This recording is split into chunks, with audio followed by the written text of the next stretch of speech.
wife burst into the room with eyes lit up like she had just won the lottery. She had just returned from work and didn't even bother to take off her coat before announcing that I was in for a little surprise. Naturally, I asked what kind of surprise, but she only gave me a sly smile and said, "We're having guests tonight, and they're bringing us some really great news." That caught me off guard. Guess good news. We didn't see family often, and I couldn't imagine anyone suddenly showing up with anything exciting. I asked her, half joking, "Don't tell me your friend is pregnant again." She rolled her eyes at me and called me an idiot before saying it wasn't that at all. She then insisted we needed to get the house in order, because apparently our surprise visitors couldn't be welcomed into anything less than a spotless home. That's when my day took a sharp turn. I wasn't about to argue, so I got to work alongside her. We cleaned every corner of the house, polished the furniture, and cooked enough food to feed a small army. By the time we were done, the place looked immaculate, and the kitchen smelled like a feast was about to happen. As much as I wanted to relax, for a moment my mind kept wandering back to who these guests could be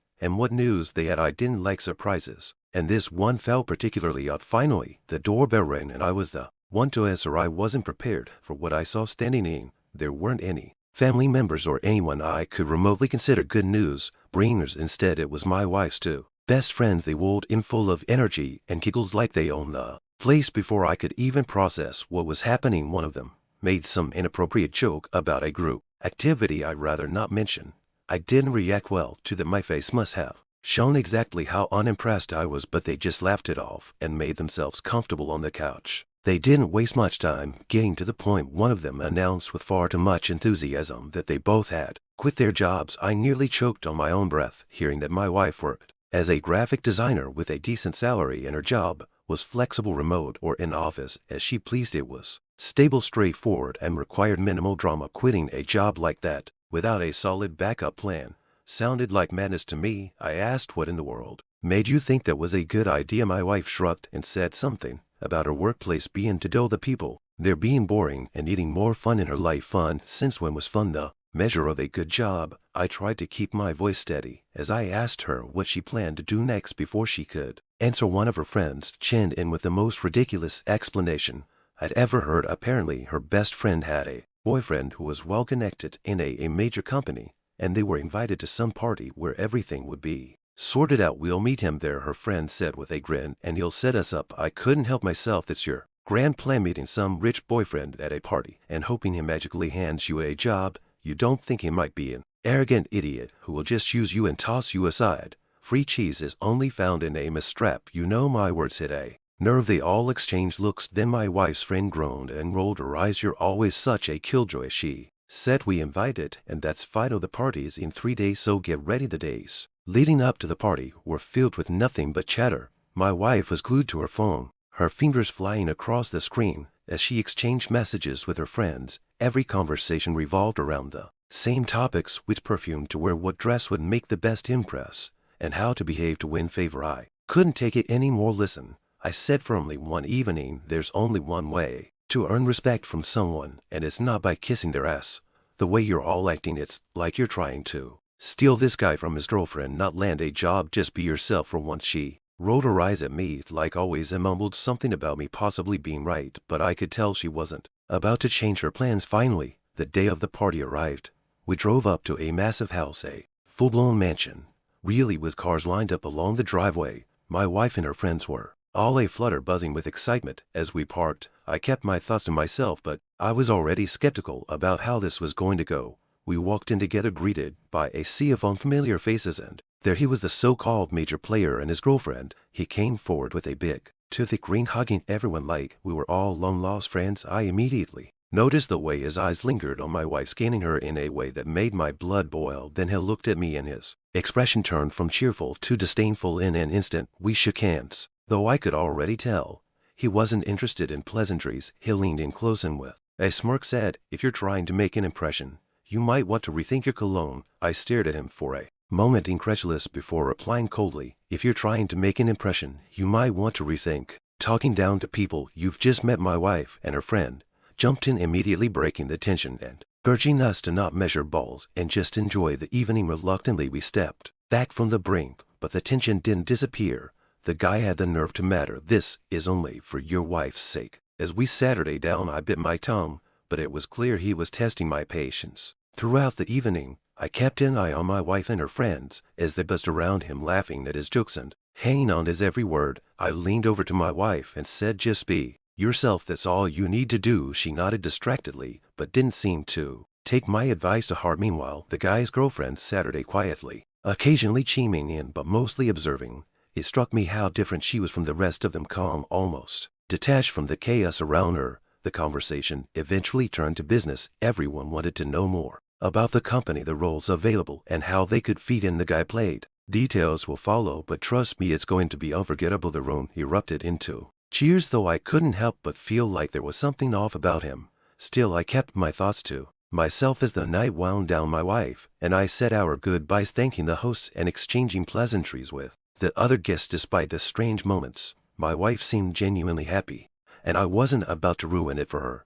We got in the car and drove home, the buzz of the evening still lingering in the against the counter, and said bluntly, "I learned something tonight too. How to hate someone in under a minute. Did you even notice the way that guy was staring at you, or how he couldn't wait to unload his garbage onto me?" Her smile faded as she crossed her arms and replied, "You couldn't just let it slide. A lot depended on tonight, and you had to get into a pissing contest with him." I shook my head, refusing to back down. If I'd kept my mouth shut, I wouldn't be your husband. If you're into SP-less men who can't speak up when disrespected, maybe that's the crowd you belong with, because I guarantee he treats everyone like dirt. Her face flushed with irritation, and she accused me of blowing things out of proportion. I let it rasp, but the tension hung in the air like a storm cloud. For the next couple of days, our conversations were short and clipped. It felt like we were strangers sharing the same roof. Eventually, she broke the silence one evening. She came to me with an apologetic tone, admitting that she had been a little too harsh, I thought, about it. She said, "Maybe you're right. I shouldn't have dismissed your feelings so quickly." That was her way of making peace, and I accepted it. Life seemed to get back to normal, at least for the time being. Then out of nowhere, she received a of our department. "Is that guy, you know, the one from the party, and his girlfriend? She's the deputy." I stared at her, letting the information sink in. "So the guy who couldn't resist making a scene at his own party is now your boss? Sounds perfect," I said, the sarcasm dripping from my words. She frowned, trying to downplay the situation. "It's not like I'm working directly under him all the time. He oversees everything but will hardly interact. Besides, his girlfriend seems nice." I shot back, "If it pulls anything inappropriate, you know what I'll do. I won't let anyone treat you like some office ornament." She sighed, clearly frustrated by my tone. "You're jumping to conclusions," she said. "Nothing's happened, and you're already acting like you need to step in. Let me handle it, okay?"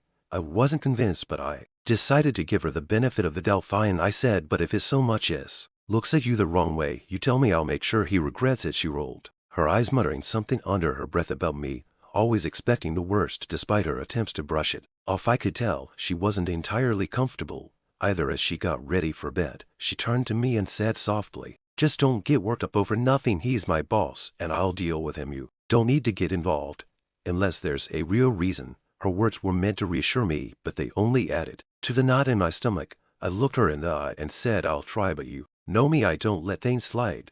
She nodded, a faint smile on her lips, and said, "Don't start anything. Promise me that much." A few weeks had passed, and things had settled into a routine. One morning, as my wife was getting ready for work, she mentioned the upcoming corporate event. "Remember the corporate party I told you about?" she asked. "It's happening tonight after work. Our whole department is staying late to celebrate, and there will probably be people from other departments too. It's supposed to be a big deal." She seemed excited, but I kept my face neutral. "If anyone crosses a line," I said flatly, "call me." She laughed it off, saying everything would be fine, but I wasn't entirely convinced. As much as I disliked the idea of her being around those people, I knew it was important for her to feed in. Getting comfortable in the workplace and building connections was a key part of succeeding. I wasn't about to stop her, even if the thought nagged at me. Still, I made it clear I was just a phone call away. She gave me a quick hug before leaving, assuring me again that it would be nothing but a normal evening. I let her go, hoping I wouldn't regret it. The hours dragged on after she left. I tried to keep myself busy, but every so often I would glance at my phone, waiting for an update. Around the time the party should have been winding down, I decided to check in. I called her phone, but it went straight to voicemail. Maybe she was just caught up in the moment, I thought, but as the hours ticked by and she still didn't answer, my patience wore thin. By the time midnight rolled around, I was pacing the living room, phone in hand, debating whether I should drive over there myself. She finally stumbled through the door in the early hours of the morning, clearly drunk. Her hair was messy, her makeup smudged, and she W of alcohol. Looks like you had a great time, I said, drily crossing my arm. She mumbled something incoherent, then slurred, I'll tell you everything in the morning. I'm too tired now. Before I could respond, she collapsed onto me, burying her face in my chest. I sighed, scooped her up, and carried her to bed. Whatever had happened could wait until morning. The next day, I woke up to her shaking my shoulder. You won't believe what happened last night, she said, her voice a mix of excitement and embarrassment. She launched into a detailed recount of the evening, talking about how the people at her company really knew how to party. Then she dropped the bombshell, oh, and don't worry about the guy who was glued to his girlfriend the whole time. But get this, the party ended with a swinger event. Can you imagine? I stared at her, stunned. What? I demanded. She laughed nervously. Relax, I didn't stick around for that part. I left when things started getting weird. But my friends, well, they said it was wild. Since they don't have boyfriends, they felt free to join in. My shock turned to anger. You're telling me your workplace hosted a swinger party, and you think this is funny? She rolled her eyes. I told you I didn't participate. I just thought you'd find it interesting. I wasn't amused. Let me make this clear, I said sharply. From now on, you're not going to those events. I don't care if it's just sitting around drinking wine. If this is the kind of culture they're encouraging, I don't trust it. You can socialize during work hours, but these after-hours parties are off limits. She looked offended. You don't think I can control myself? She asked. It's not about you, I replied. It's about the company you keep. The argument escalated briefly, with her accusing me of being overprotective and me standing firm on my position. She insisted she could handle herself, but I wasn't budging. Eventually, we both grew tired of the back and forth and let the conversation fizzle out. For now, the issue was settled, though I had a feeling it wouldn't be the last time we clashed over this. A few weeks later, my wife came home looking unusually excited. She dropped her bag and immediately launched into a story about a new project at work. We're designing metro tickets. She sat practically bouncing on her heels. It's a government contract. Can you believe it? I'm working on it with my friends and we'll be handling it all ourselves. It's such a big deal. I nodded, acknowledging her enthusiasm. Sounds impressive, I said. Just be careful. I still don't trust some of those friends of yours. They've been a bad influence before. She rolled her eyes. Oh, come on, she said. That was a one-time thing and it wasn't even me involved. Who are we to judge others anyway? I let it go, but her words didn't exactly put me at ease. Over the next several days, she came home late more often than usual. Each time she had the same excuse: we're making real progress on the project. It's going to be amazing when it's done. I didn't push too hard, but I reminded her to keep an